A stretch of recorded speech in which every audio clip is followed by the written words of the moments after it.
channel, YouTuber shit. Anyway, so this video, I'm sorry by the way that I couldn't post another video before this. Yeah, it's been a crazy week. But anyway, we're back. This week, I just wanted to like cover. I had a few people reach out to me regarding getting into like a UK university. What is the process of it?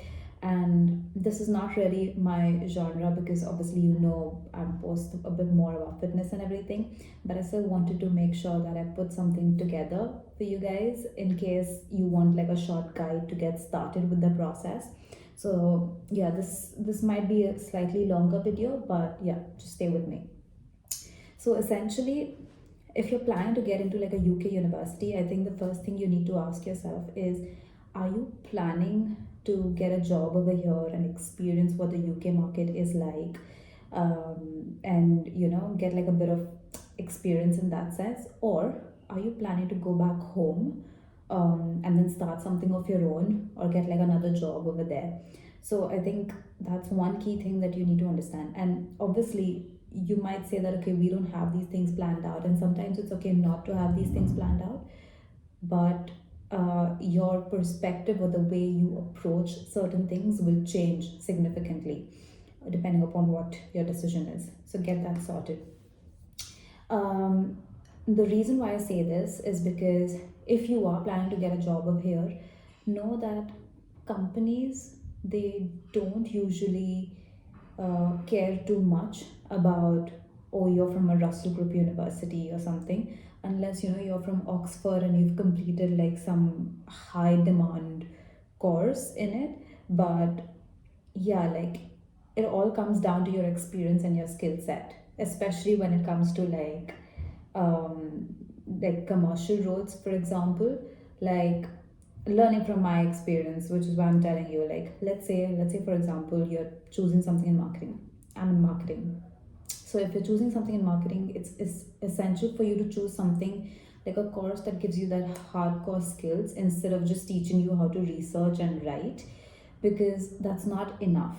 Okay, in reality, marketing, it does require research, and a lot of master's programs, they are quite theoretical, but in reality, marketing is more like a hands-on job, and you need to know like how to manage different things, the operation side of it. And obviously they can't teach you operations, let's say in your masters, but you need to choose courses that give you the opportunity to explore internships, to explore group projects that will give you an idea of how to build campaigns or how to create like a commercial growth strategy.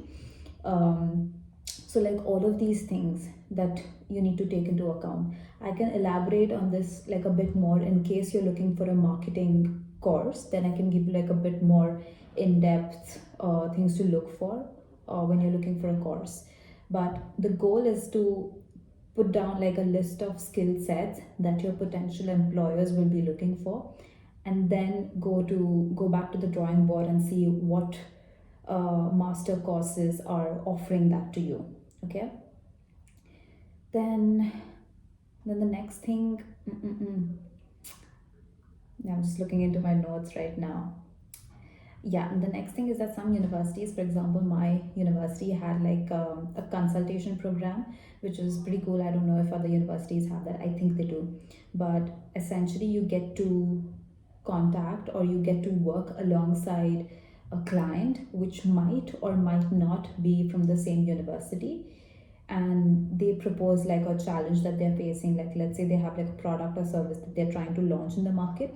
It is your job to create like a growth plan for them, and you work alongside like a group of 4 people or 5 people, and then together you work to create that presentation and then share it along with them at the very end. So it'll be like around a month or two, I think, and that'll be like 4 hours per week, and you'll also get paid for it.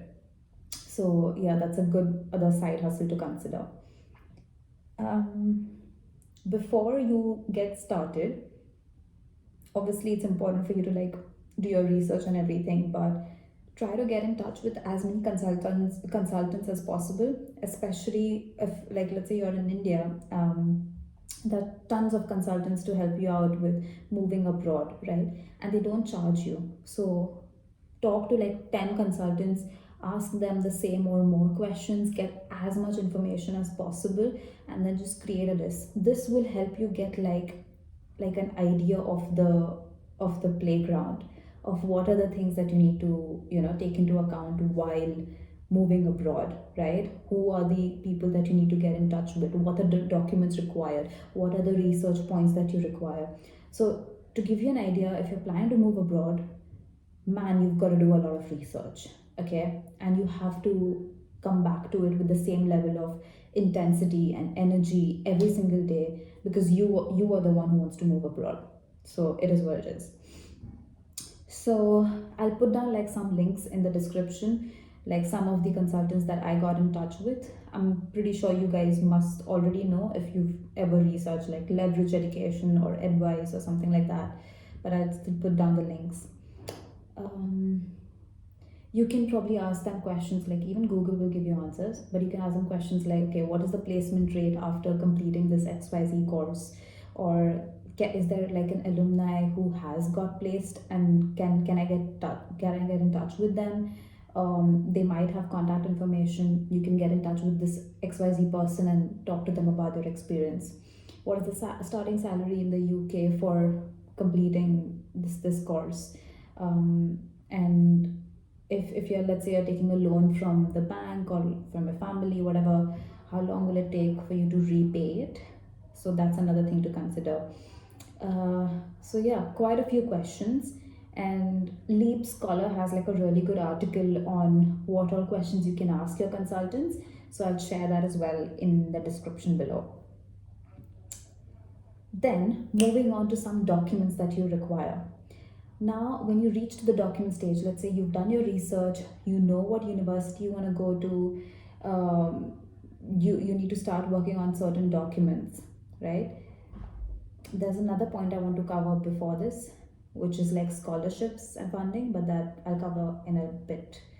So, in terms of documents, other than being extremely organized with this process, I think it's important, like you need your academic transcript, your letter of recommendation, your personal statement, and obviously a CV later. So making sure that there's just somebody walking past the door. So making sure that your CV is polished and your letters of recommendation are all done from your professors. And obviously, if you're choosing like a design program or a creative program, you might require like an entire portfolio and to show your samples of your work.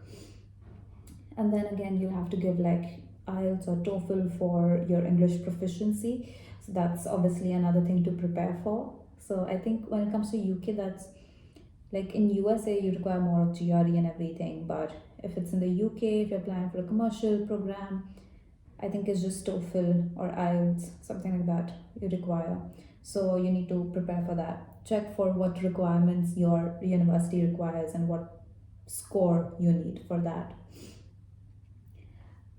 Scholarships and funding. Gosh, this is probably one of the most important ones. Like, get started on the deadlines. Like, create a list. Ask your consultants if they have like a list of scholarships for the universities.